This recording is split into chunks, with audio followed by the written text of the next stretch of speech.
में विकास बारे एगो रचले अलग इतिहास बारे उहे कइले बिहार में विकास बारे एगो रचले अलग इतिहास बारे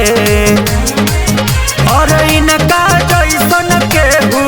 ईमानदार ना होई केहू कतनो करी बराबरी नीतीश कुमार ना होई केहू कतनो करी बराबरी नीतीश कुमार ना होई।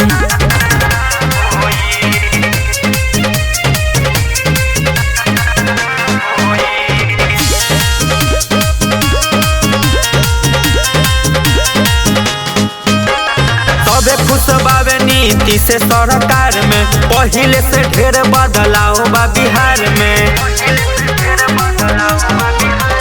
सभे खुश बावे नीतीश सरकार में पहिले से ढेर बदलाव बा बिहार में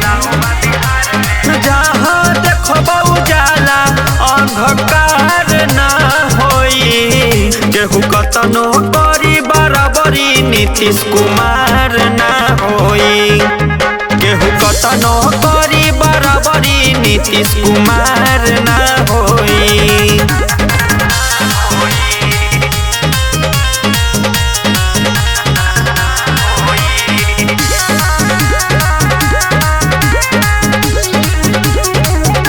जनता सपोर्ट पूरा नहीं के करे खुशी के दिया जरेला घरे घरे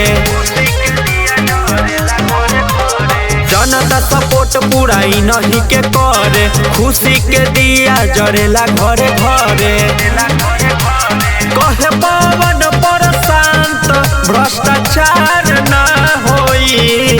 केहू कतनो करी बराबरी नीतीश कुमार ना होई केहू कतनो करी बराबरी नीतीश कुमार ना हो।